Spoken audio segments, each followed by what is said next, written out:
حوزه هنری واواک تقدیم می کند یک ویدئو کلیپ راهبردی با ایماژهای گاراژی در عرصه جنگ نرم.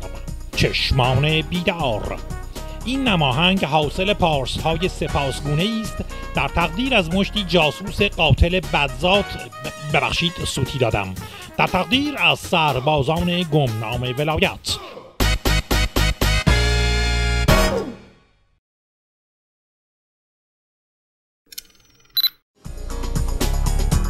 در ابتدا ما با دو شخصیت منفی آشنا می شویم که همچی ژنتیک یه جورایی تیپیک دشمن نظامند، با ویژگی های ضد ولایت فقیه، یعنی موهای رنگ کرده، کت و شلوار و کراوات، چشمهای آبی و از همه مهمتر صورتی که مورچه روش بکساوات میکنه.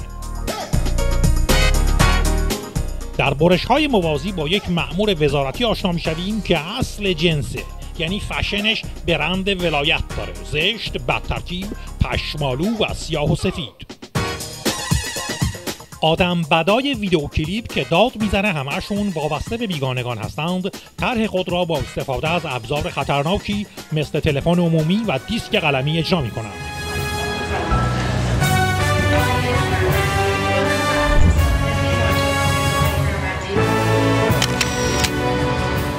بعد هم با بیرحمی تمام یک کیف سامسونایت را کنار یک گلدان کار میگذارند و این کار را آنقدر تابلو انجام میدهند که حتی یک دختر بچه بدحجاب هم متوجه آن میشود.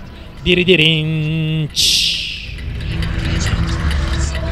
مأمور اطلاعات که خدای تسلطه از قبل کل صحنه را کارگردانی کرده و قبل از اینکه بیشتر از این صحنه دراماتیک شود سر میرسد و به سبک اسپایدرمن کل این ماجرای مصنوعی را لقمه چپ میکند. تازه هیچ کس به جز کارگردان کلیپ بوی از توطئه نمیبرد. مصلحی یزید تو.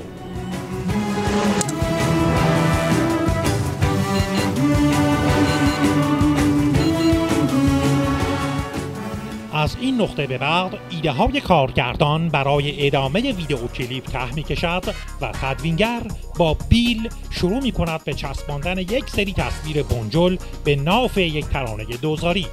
تصویر قاتلای واواک با ماسک‌های تروریستی روی گلو پاره کردن یک خواننده دور قابچین. کوهید و سربلند، نخلید و استوار، سرزنده مثل رود، سرسبز شد بهار، سرسبز شد بهار. در این کلیپ همچنین در میابیم که هر آدم خارجی که پشت کامپیوتر نشسته در حال نبرد با نظام است، ولی این را بجز وزارت اطلاعات هیچ کس نمیداند.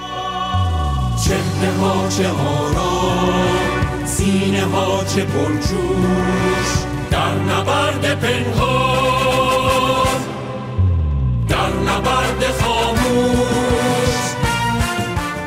گفتنی است که ترجیبند ترانه از روی این ترانه رولینگ استونز اقتباس شده که میگوید چهره ها چه خفن، صورت ها چه پرجوش، توی بیت عظما.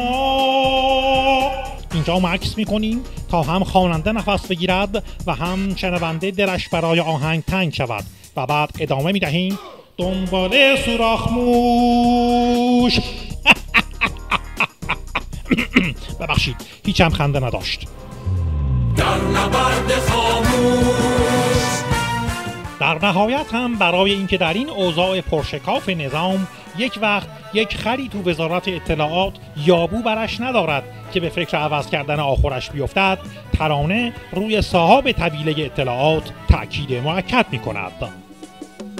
درس امامتان آیین رحمت است، خورشید راهتان مهر ولایت است، مهر ولایت است. از این کلیپ این نتیجه گرفته می شود که واژه‌هایی مثل کشتن با سیم مفتول، کاردی کردن، قتلای زنجیره‌ای، آرسنیک، جاسوسی و غیره که ویژگی‌های برجسته وزارت اطلاعات است، چیزهای خوبی هستند که برای حفظ نظام لازمند. بعد از تماشای کامل این کلیپ تا به حال چندین مورد حالت تهوع، دلپیچه و درد معده گزارش شده است.